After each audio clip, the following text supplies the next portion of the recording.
What you've just heard is one of the many deaths from the monkey, the new major motion picture from Osgood Perkins, Stephen King, and James Wan. Experience it in theaters everywhere this Friday, because everybody dies, and that's life. Let's have some fun. Hey everyone, and welcome back to Big Mad True Crime, where we get big mad over true crime. I'm your host, Heather Ashley, and today you'll be hearing Missing Volume 1, something we're going to be doing every Thursday from here on out. As always, small talk sucks, so let's dive in.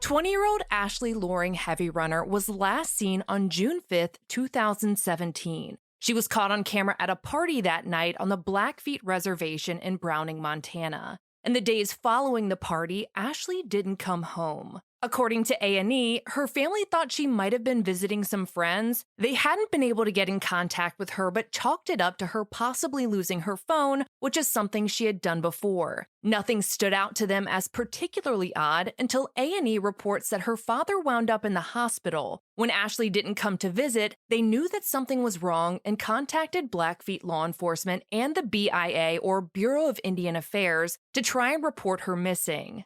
According to NBC, after Ashley was reported missing, Blackfeet law enforcement did a 3-day search for her, but from everything I could find, the search came up empty. 2 weeks passed with still no sign of Ashley until they got a tip. It stated that they'd seen a young woman running from a vehicle on U.S. Highway 89 on the reservation the night that Ashley had disappeared. Her family band together to do their own search, and they found something. A torn sweater and a red-stained pair of boots. Ashley's family is certain the sweater belonged to her, and according to NBC, a witness confirmed that that's what she was wearing the night she disappeared. Following the search, the evidence was handed over to law enforcement, but her family told Dateline that they still haven't gotten any results back. Ashley's entire family has stopped at nothing to try and solve her case. In fact, it has been more than 5 years and they haven't slowed down for a second, despite what feels like hurdle after hurdle. Ashley Loring Heavyrunner is described as a Native American female who is 5'2" and 90 pounds, with brown hair, brown eyes, and a scar in the shape of a check mark on the top of one of her hands. If you have any information about her disappearance, please contact the FBI's Salt Lake City field office at 801-579-1400. FBI.gov states that you can also contact the Blackfeet Law Enforcement Services at 406-338-4000, your local FBI office, the nearest American embassy or consulate, or you can submit a tip online at tips.fbi.gov. For more information about her case and what hurdles her family has faced, which there are a lot of, check out the Vanished podcast Season 3, The Disappearance of Ashley Loring Heavyrunner.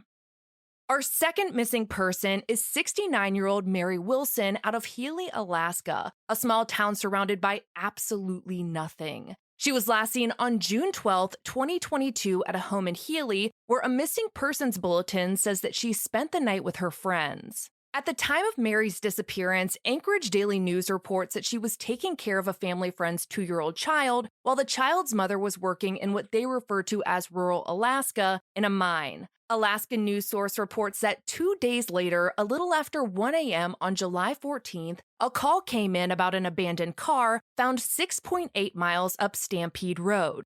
It was Mary's. The abandoned car wasn't the only issue, though. The main concern at the time was the toddler locked inside. It was the child Mary had been caring for, and Mary was nowhere to be found. Because of the lack of footprints around the vehicle and the fact that a heavy rain had recently come through a couple of days before, law enforcement estimates that the car and the child had been there for 2 days. Thankfully, the 2-year-old was okay. A lot of people have questioned how the mother of the child didn't know they were missing for days, but she was working in a mine in rural Alaska, neither of which are known for their cell phone service. According to Alaska News, when it comes to how Mary's car got there, troopers believe that it got stuck while Mary was driving. KRON reports that there were indications that she tried to free the vehicle, but ultimately it's believed that she got out and started walking. Finding help would have taken at least a few miles of walking. For 2 days, 7 search teams, including law enforcement, canines, and helicopters, spread out across the area surrounding Mary's vehicle, and 1 single mile away, they found some of her clothing. Which items they found hasn't been released. While officials now know a probable direction that Mary was heading, they still have yet to find her. Alaska's Public Information Office states that after running out of leads and no new evidence indicating any new search areas, troopers have switched from an active approach to a reactive approach and need the public's help.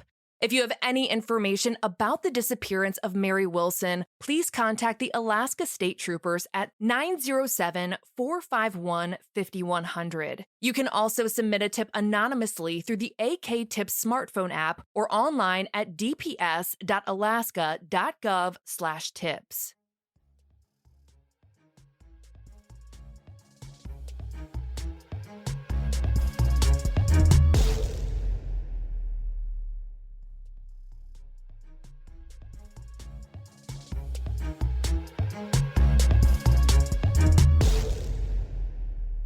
Our third missing person is 28-year-old Michael McKenney out of Butler County, Ohio. He was last seen on May 22nd of 2020, and he'd been staying with his aunt at the time, but according to Fox News, he packed his clothes that morning and left her house without saying anything. Though another report from Fox 19 states that he told his mother that he was packing to go camping.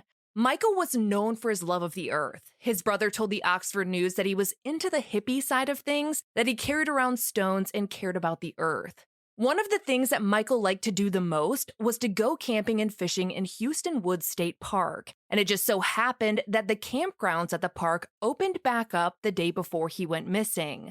3 days after leaving his aunt's house, Fox 19 reports that Michael's mother got a phone call from park rangers. According to the Oxford Observer, they told her that they'd found Michael's vehicle locked and abandoned at a bird sanctuary in Houston Park near the covered bridge. His phone and tablet were still inside. And even though his phone and tablet were left behind, investigators told Fox 19 that his wallet, keys, and vape pen were not.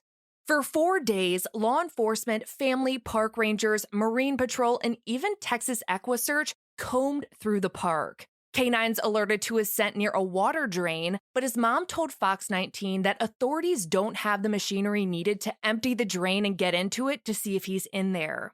More than a year into the investigation, investigators released new information. They told Fox 19 that there were 2 people who may have been with Michael on the day that he disappeared. However, both of them have since passed away. They say that they have exhausted all leads and need the public's help.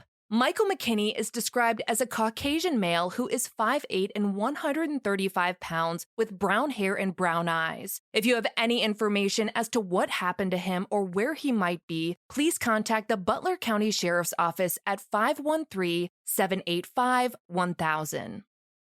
Our fourth missing person is 22-year-old Gabe Focaracci of Asheville, North Carolina.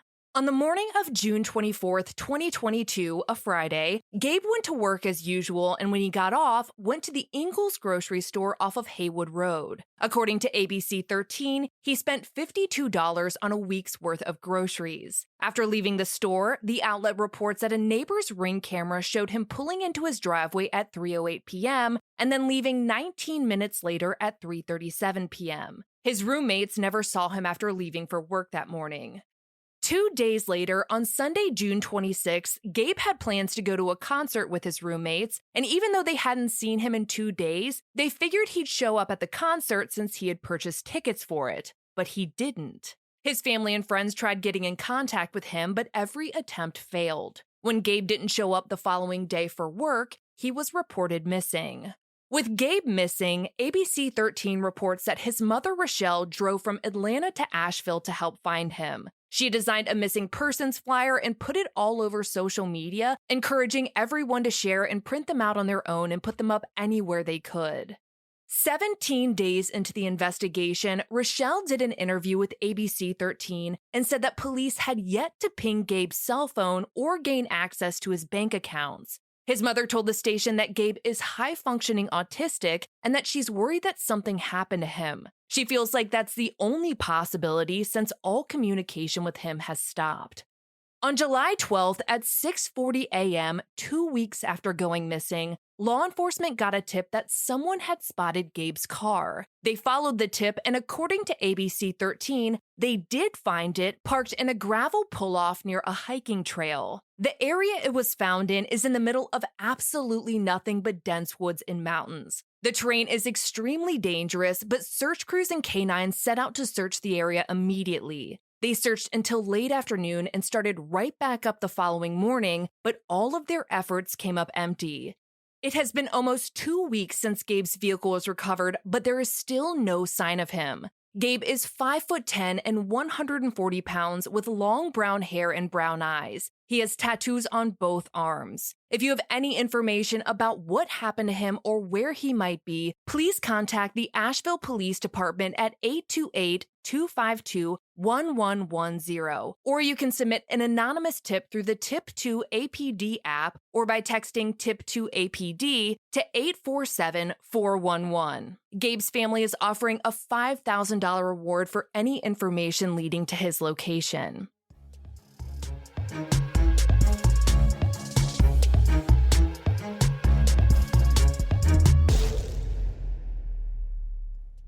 Your old or broken phone can let you down, but at Verizon, trade in any old phone from our top brands and get iPhone 16 Pro with Apple Intelligence with a new line on My Plan and iPad and Apple Watch Series 10. After all, you don't want your old phone to die on you when you're lost.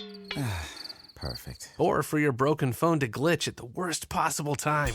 Hey, can I get your number? Oh.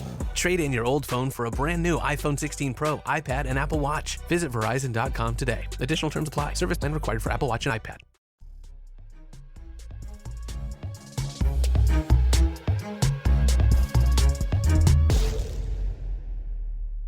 Our last missing person is 26-year-old Cynthia Martinez Perez, last seen in the early morning hours of Saturday, July 16, 2017 in Keizer, Oregon.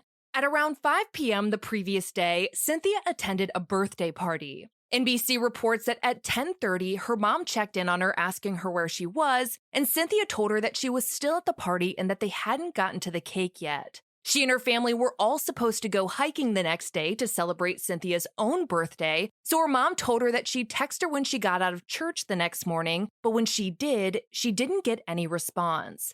Assuming that Cynthia was just sleeping in after a long night, her mom waited to hear back from her, but when 5 p.m. hit and she still hadn't gotten a text back, she called Cynthia's siblings to see if any of them had heard from her, but none of them had.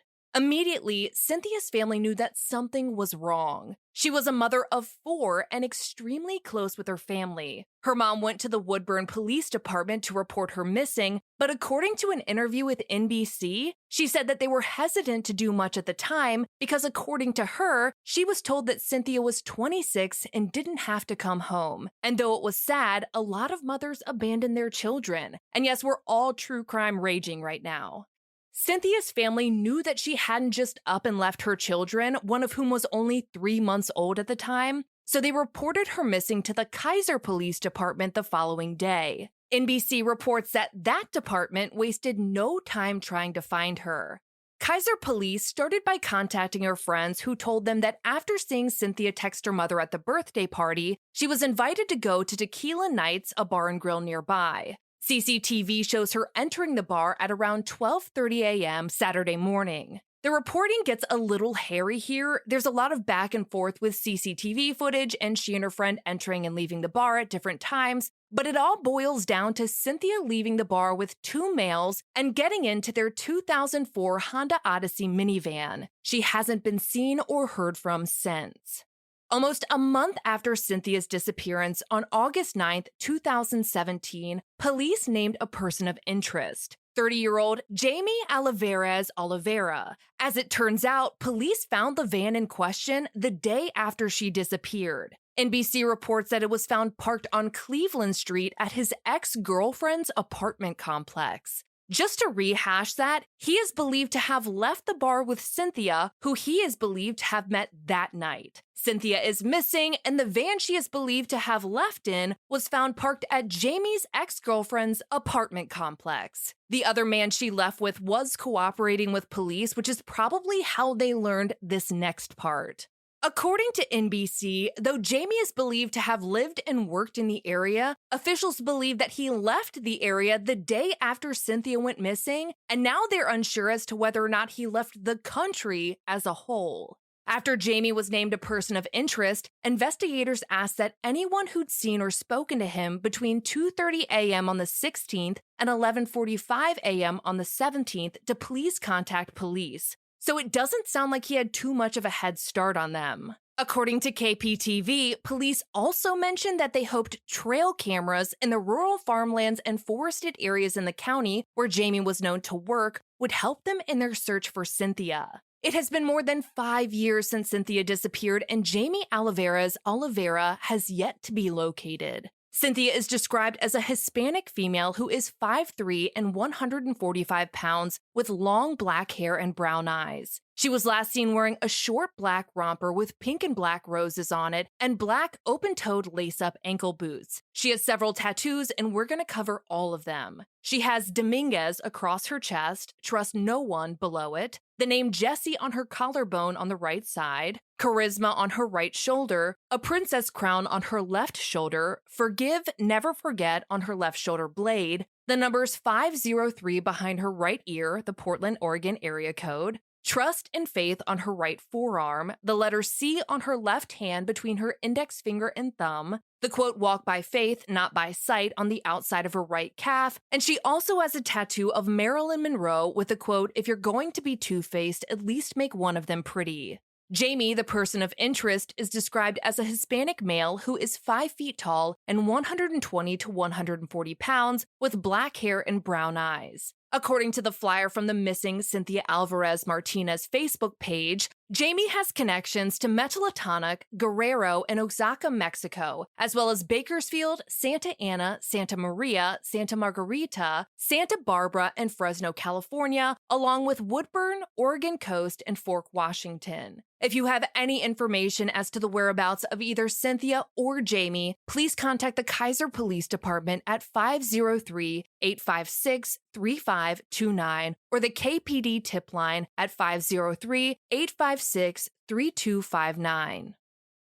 For photos of each missing person in today's episode, check out the missing persons highlight at the top of my Instagram profile at @TheHeatherAshley. The contact information for each case will be listed in the show notes of this episode. To listen ad-free, head over to our Patreon at patreon.com/BigMadTrueCrime, where for just $1 whole a month, your episodes are totally ad-free. If you need more episodes in your life, for just $5 a month, you get a bonus episode on the first Monday of each month. All your episodes are ad-free, and you'll also receive a forever discount code for all Big Mad True Crime merch. And of course, anytime you sign up, you get instant access to all previous bonus episodes. I'll be bringing you more missing persons a week from today, and I cannot wait. But until then, we out.